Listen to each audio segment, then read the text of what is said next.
Let's talk about Philly, y'all. So Nick Nurse made his decision.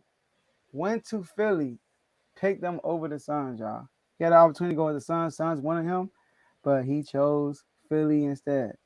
And the question is, did he make the right move? And I go first on this one. Yes, I know, right? He made the right move. Let me tell you why. So look, For the even though I Suns was fans. okay, like, I'm gonna tell me. Even though I was okay with him getting fired, Monty Williams, we gotta think about it. You look at the reason why Doc got fired, it was because of his long history of playoff leading failures. Monty Williams got fired after losing the series that he never led in, that he definitely wasn't favored in. So that's a huge difference on why you got fired, right? Mhm. Also, new ownership made the decision to fire him, and that could be scary. New ownership are trigger happy, y'all. They are. They push the buttons real fast because they're new to the game. They're not disciplined yet.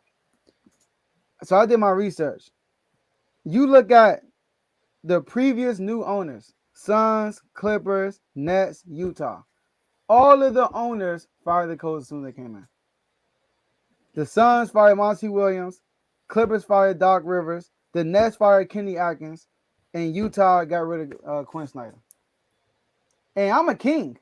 Since our owner been in there, we had like 10 coaches, and he joined in 2013. All Bruh. right. So and then also, right, you got the Chris Paul agent issue. You want to know what's going on with Chris Paul. You got the DeAndre Ayton chemistry issue. You know, that right there means that's a lot. I know Joel Embiid got an injury history, so does KD. Devin Booker was hurt last year. You know, so it's just like it's a lot going on with Phoenix. When you look at Nick Nurse in Philly, Daryl Morey is a familiar face. They worked together in Houston. He coached the D League at the time, was D League team in Houston, the Rio Grande Valley, right? And they actually won a championship. He led them to the championship. Nick Nurse did. So he got familiar face there with him. He got the reigning MVP in Joel Embiid. Joel Embiid now at his peak because he can still get better, but in his absolute prime, they got great role pieces in Philly. Maxi is there for another 2 years minimum, so he's under contract. Tobias Harris he's playing on his last year of his contract, so it'll be much easier to move him because a lot of teams that's tanking want to take on expiring contracts to have a lot of space next year. So I think that he made the right move to go to Philly. Hmm. That made me think about it a little differently just now. But I mean, I mean, what's Philly's roster gonna be next year? That's my big question because James Harden is gone for sure. he the only one that's gone. Him and Niang Urang, he a free agent too. Is PJ Tucker coming back too? Yeah, he did for like 3 years. Mm, I guess. Anthony Milton still there. Come on now. And Tobias Joel uh, Harris. Embiid contract just kicked in this year, for like another yeah, six that's years. true. I'll say this though: Phoenix could have been the better choice had they had already traded DeAndre Ayton. Mm-hmm. Now, if DeAndre Ayton was gone, I think that would have been the best choice. But with him still being there, there's rumors that he might be gone, but there's no traction to it yet. We haven't heard any teams saying that they're going to trade for him. We haven't heard Phoenix say that they're going to trade him. So as far as we know, he's there.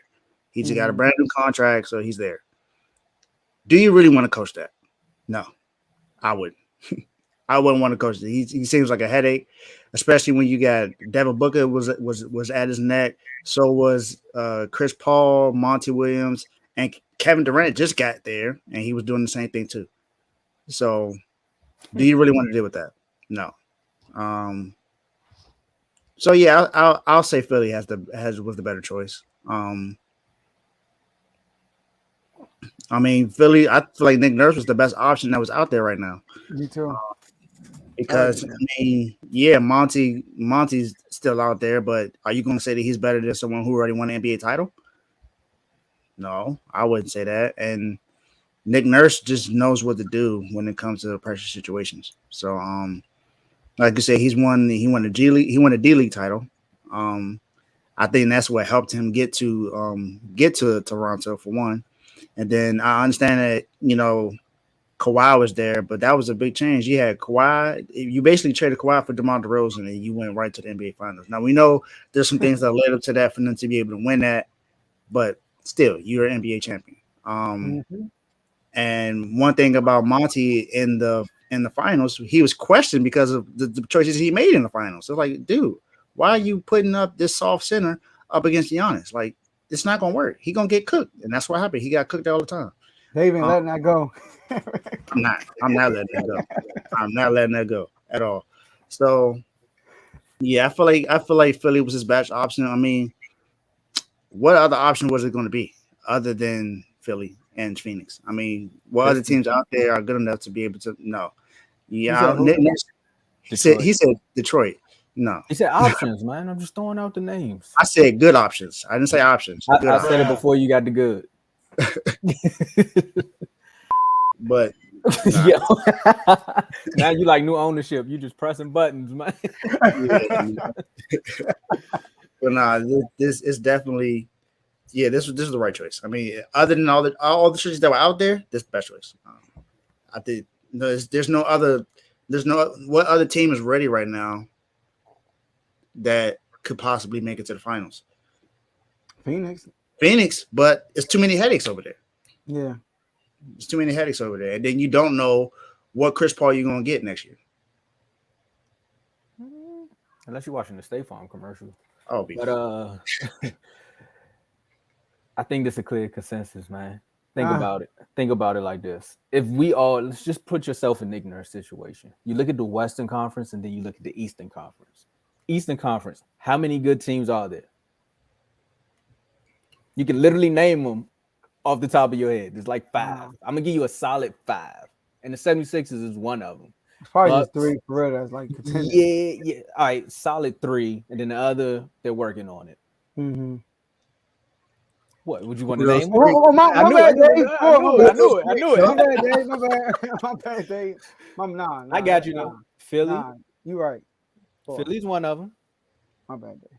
Bucks, Celtics. You got to throw the Heat in there now. But, of course. And the Cavs. Now. So you made yourself. Go ahead. He's in there. Because he said 3. I was just saying. I said 5. No, I should have never let Joe persuade me to go down there. That was a bad idea. My bad day. But yeah, that's the 5. And I think about the West. Golden State, Kings, Mavericks, maybe. No. Clippers. You guys still the Clippers. Mm-hmm. Still some I knew he was gonna do that. Oh yeah. I knew he was gonna do that. And then on top of that, you're a coach and you're like, look, man, I just came from a situation where everyone still loved me, even though the Raptors aren't what they were when they made the finals, but they still were a competitive team in the East. They were a real competitive team in the East. Do I really want to go out west with a bunch of players who really want to get a ring? Not KD, but the other 2 who really want to get a ring, but don't know if they want to play basketball when it's time to play basketball? Nah, I'm going to go over here to 76ers with my homie, Daryl Morey. Shout out to you, Joe, for bringing up that point. He was the G League coach, and Daryl Morey was the GM with the Rockets. So I'm going to go work with my homie. And I got the lead. I got the reigning MVP. I got Maxey, who has potential. The roster's still almost set. And who's to say we can't finesse a deal where I can get my point guard, Fred VanVleet. Maybe I can get some Raptors players to come down here and make it a run. And what way to twist the story than go to the team that you put out for you to go win a ring? Because you already know him and Embiid. Embiid was talking about how he used to cry for calls. Now you got the coach who's gonna make you ball out. Because look at Siakam progression when he got there. Like he gonna play to your strengths. He's not gonna make you want to shoot threes. So J-Mo, you may be 10 toes down because you got a solid coach now. Mm-hmm. Oh, that's a bar. Yeah, hey, Tommy, you took my notes, man. You might be able to get Siakam too, because I think Siakam is a piece that a lot of people want. And Fred VanVleet wants a contract, but is he really going to get it from somebody? For real, be honest with you, it's going to sound crazy, y'all. I'd rather pay for Fred VanVleet than James Harden. Yeah. I'm not even gonna lie. It don't sound crazy to me. I know what I'm getting from James Harden. Yeah. You on the right show. James Harden, especially in the playoffs, he gonna disappear somehow, some way. So I'd rather go get Fred VanVleet. Like he gonna We play his saw what he role. did. He gonna play his role, and he gonna play defense. He gonna shoot the three. James Harden is not gonna bounce the air out the ball for real at the basketball. Oh, he would do what Carl said. That's right. And then look, Tom, when you told me, look, I was gonna mention after the rebuttal, I was gonna mention he's in the East now. Like that's an easier, I feel like, path than the West. Like, remember the West playoffs started? Like almost every matchup in the first round was like, dang, like yeah, Kings, Golden State, Lakers, Grizzlies, Clippers, Suns. I remember because I couldn't get no sleep. Like everybody had a great match. You're like, dang, like it's a Well, good match. everybody but the Nuggets. We knew they was The going Nuggets, up. yeah. The Nuggets, But I mean, if number one seed. Tony said they're not supposed to be here. Oh, my bad. Oh yeah, he did. Minnesota's gonna beat them, right? My God, get in the doghouse.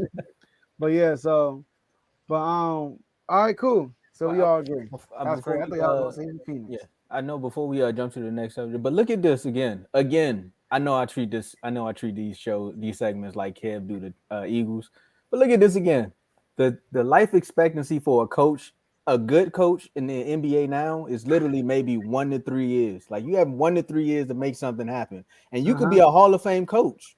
Just imagine if you're not a Hall of Fame coach and you have an all-star on your team. Throwing subliminal messages out there. Hey man, my man looked like Chase Budinger with a little bit of Chase Budinger? Wow. Okay.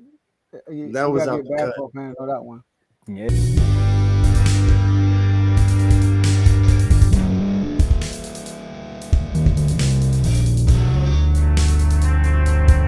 Thank you for staying to the end. If you're watching this on YouTube, please like this video, subscribe, and also hit that notification button so you can be notified next time we put out a video. If you're listening on any podcast platform, subscribe and hit that notification button, y'all, so you can be notified we put out another podcast audio. And last but not least, hit that share button. No matter what you're listening to or watching it, hit that share button and send it to somebody that you know that would love to watch this episode you just listened to. So once again, thank you for staying to the end, and we'll see y'all in the next episode.